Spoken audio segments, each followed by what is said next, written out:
Shalom Bapak Ibu Saudara. Hari ini saya ingin membagikan satu renungan firman Tuhan. Dan saya beri judul Diberkati di Saat Kesusahan. Suatu judul khotbah yang bisa memotivasi kita untuk kita bisa eksis sekalipun dunia mengalami goncangan.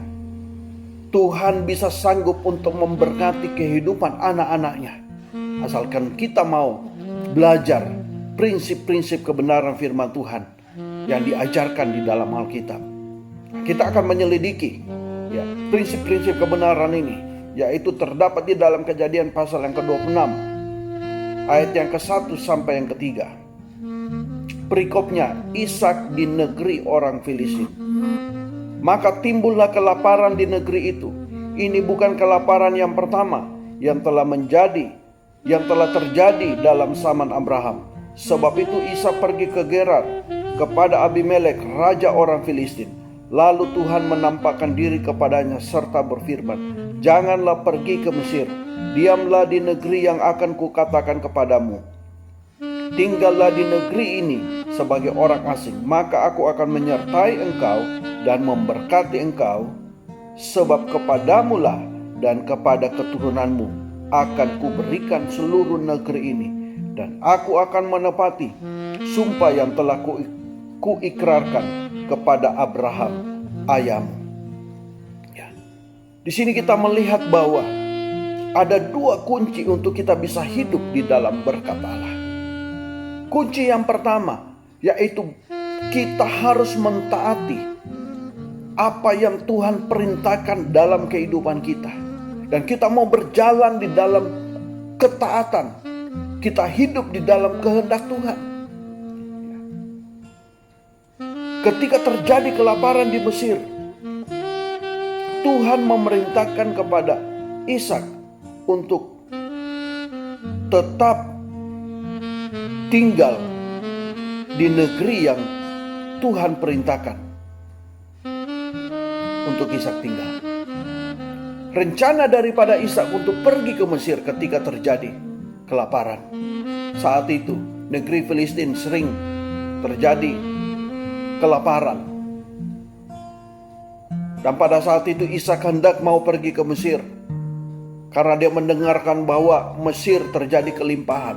Tujuan daripada Ishak untuk pergi ke Mesir, tetapi Tuhan mencegah itu karena Tuhan ingin menunjukkan bahwa Tuhan sanggup memelihara orang-orang yang percaya kepada Tuhan. Ini yang Tuhan mau kerjakan dalam kehidupan kita, bahwa Tuhan juga bisa sanggup untuk memberkati. Tuhan sanggup untuk memberkati kehidupan kita asalkan kita mau mentaati apa yang diperintahkan oleh Tuhan. Dalam hal ini kita melihat bahwa mentaati Tuhan dalam keadaan sulit dan situasi tidak mendukung adalah perkara yang sangat sulit pada saat itu yang dilakukan oleh Ishak. Bukan suatu perkara yang gampang ketika Ishak mau mentaati apa yang Tuhan perintahkan. Tetapi kita lihat bahwa Ishak belajar untuk mau mendengarkan apa yang Tuhan perintahkan bagi kehidupan Ishak.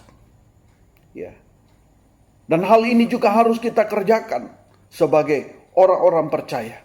Kalau kita mau melihat berkat-berkat Allah terjadi dalam kehidupan kita, mari kita belajar untuk tetap mentaati perintah Tuhan sekalipun keadaan kita dalam kesulitan, di dalam kesusahan. Mari kita belajar untuk tetap mentaati apa yang Tuhan perintahkan dalam kehidupan kita, sehingga kita akan melihat bagaimana pemeliharaan Tuhan, berkat Allah itu akan dilimpahkan dalam kehidupan kita. Bahkan kita akan melihat mujizat-mujizat Allah akan dikerjakan dalam kehidupan orang-orang yang belajar untuk mentaati perintah Tuhan dalam kehidupannya.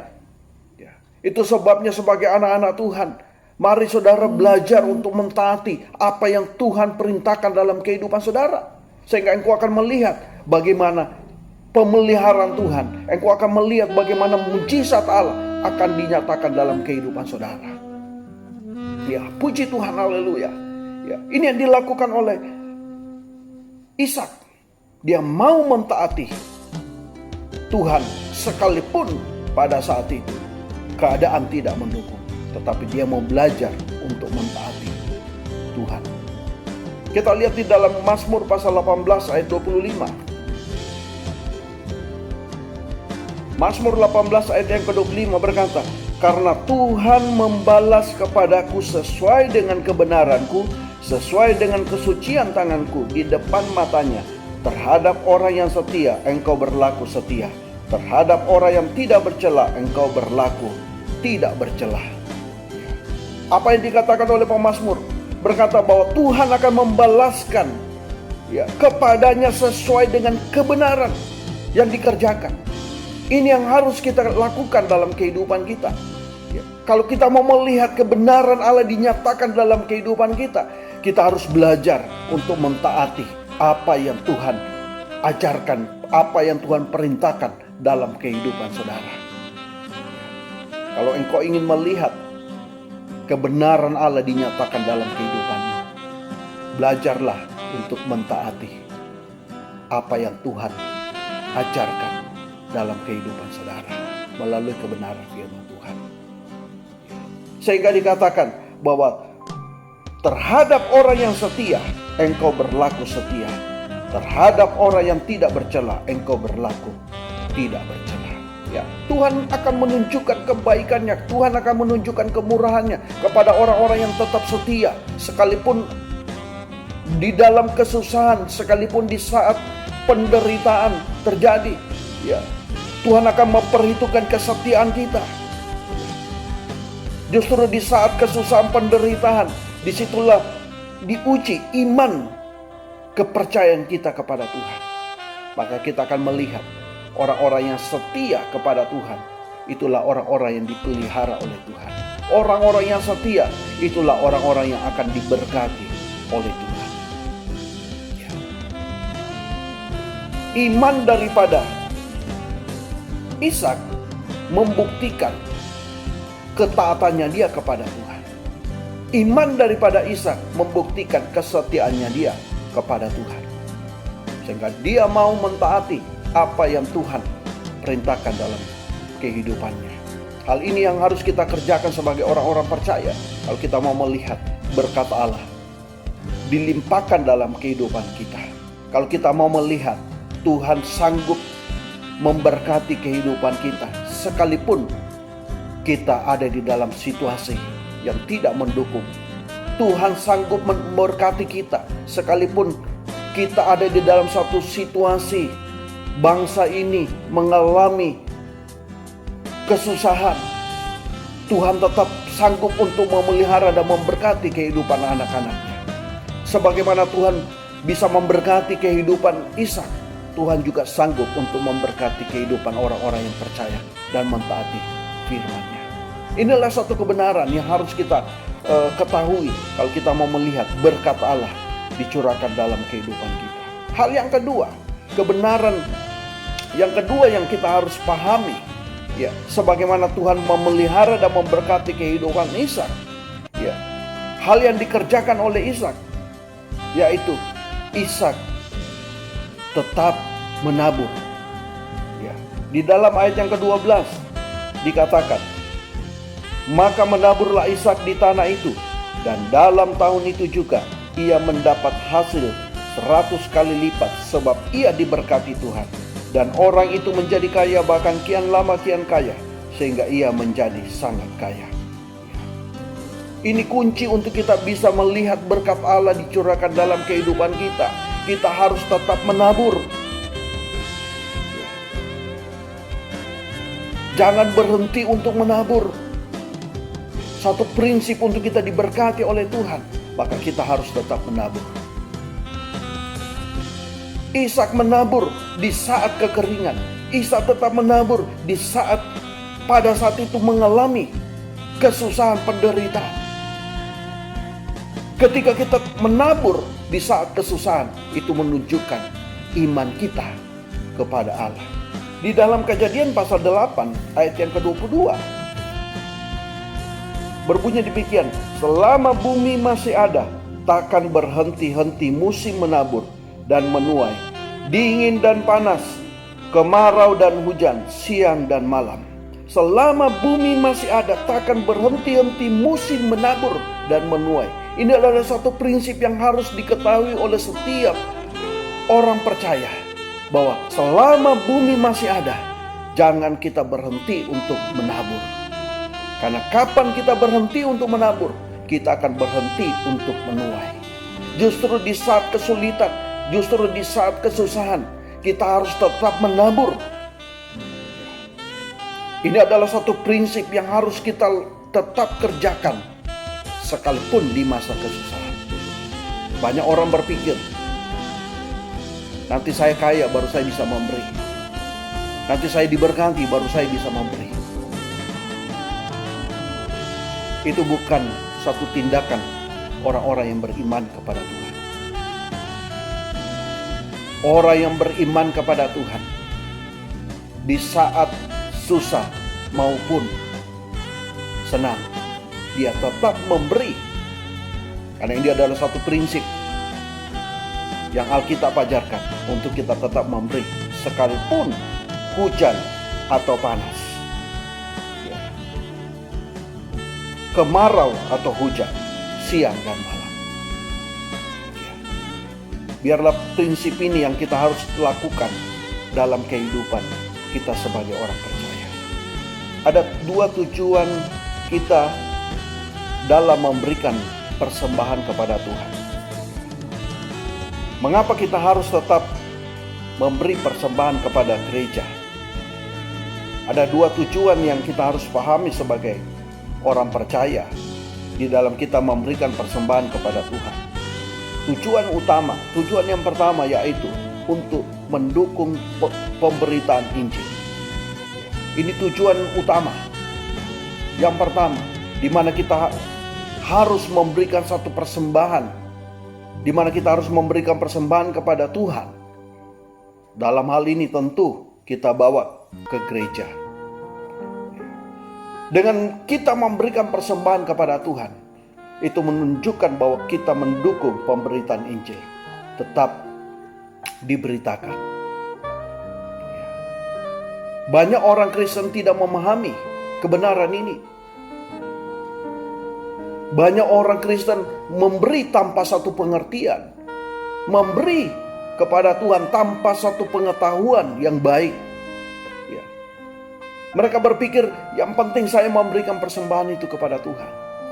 Terserah gereja, ya, mau melakukan apa. Sebagai umat Tuhan, kita harus tahu tujuan kita dalam memberikan kepada Tuhan. Sikap yang pertama ketika kita memberikan kepada Tuhan, kita tahu bahwa pemberian kita, persembahan kita, dengan tujuan untuk mendukung pemberitaan Injil. Itu sebabnya kita memberikan.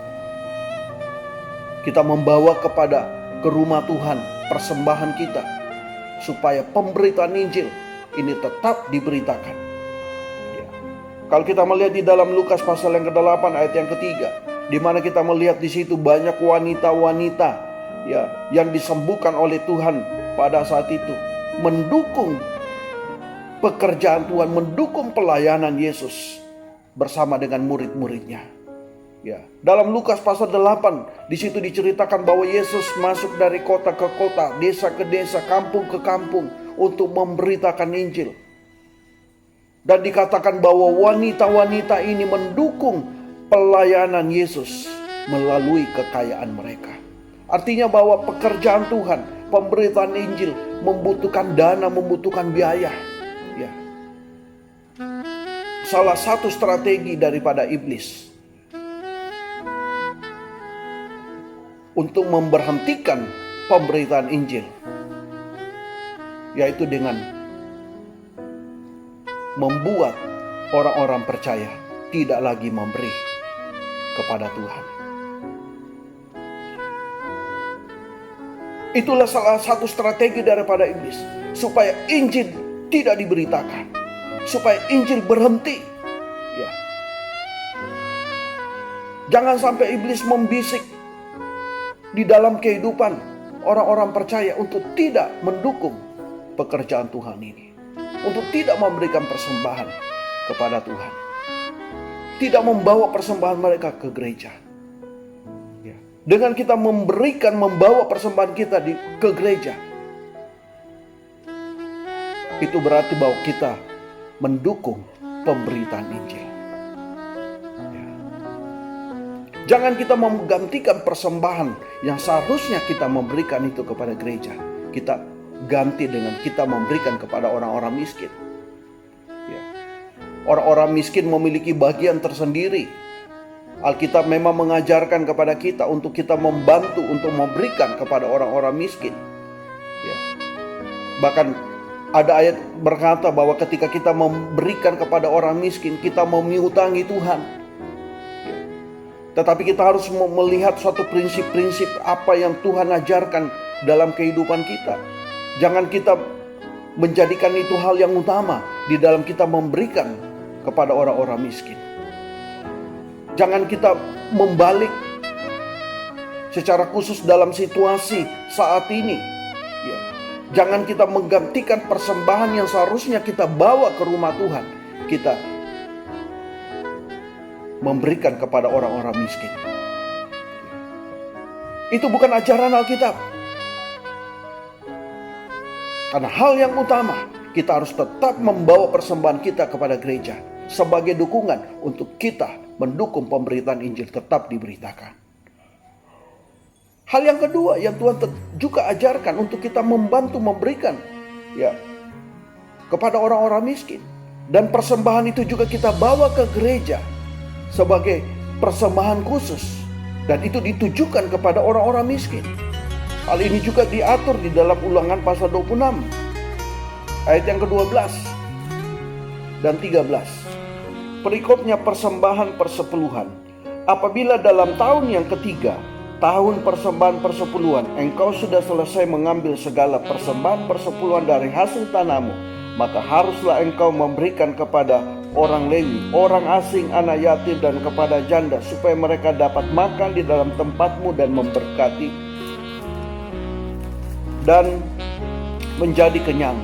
Dan haruslah engkau berkata di hadapan Tuhan Allahmu, telah kupindahkan persembahan kudus itu dari rumahku. Juga telah kuberikan kepada orang Lewi dan kepada orang asing, anak yatim dan kepada janda, tepat seperti perintah yang telah kau berikan kepadaku. Tidak kulangkai atau kulupakan sesuatu dari perintahmu itu. Pada saat itu Tuhan memerintahkan kepada Musa untuk mengatur persembahan yang diberikan kepada orang-orang miskin, janda-janda, yatim piatu, bahkan orang asing. Musa memerintahkan kepada orang Israel untuk menyisihkan setiap 3 tahun sekali. Mereka harus membawa persepuluhan yang mereka sisihkan untuk diberikan kepada orang-orang miskin. Jadi 3 tahun sekali persembahan persepuluhan itu khusus diberikan kepada orang Lewi dan kepada orang-orang miskin, janda-janda, yatim piatu, bahkan orang asing, supaya mereka tetap makan. Jadi 3 tahun sekali, bukan setiap tahun, 3 tahun sekali. Tetap hal yang menjadi utama, persembahan yang mereka harus mereka persembahkan bawa ke rumah Tuhan. Setiap mereka mendapatkan hasil panen, tetap mereka harus bawa kepada orang-orang Lewi. Ini hal yang utama yang harus mereka kerjakan. Dan kita harus sebagai orang percaya, kita harus tetap melakukan prinsip ini, bahwa dengan persembahan yang kita bawa kepada Tuhan, hal yang utama bukanlah kepada orang-orang miskin, tetapi untuk mendukung pemberitaan Injil, supaya Injil tetap diberitakan di mana-mana. Dengan kita memberikan persembahan kepada Tuhan, kita bawa ke rumah Tuhan, kita mendukung pekerjaan Tuhan. Yang kedua, persembahan yang kita bawa sebagai persembahan khusus, itu kita tujukan kepada orang-orang miskin, dan itu juga kita bawa ke rumah Tuhan. Jadi sebaiknya untuk membantu menolong orang-orang miskin dalam kesusahan mereka, sebaiknya gereja lah yang melakukan. Bukan kita melakukan secara personal. Tapi gereja harus melakukan itu. Sebagaimana apa yang dilakukan oleh orang-orang Lewi di perjanjian lama. Orang-orang Lewi lah yang mengatur semua persembahan yang diberikan kepada janda-janda, yatim piatu, dan orang-orang miskin.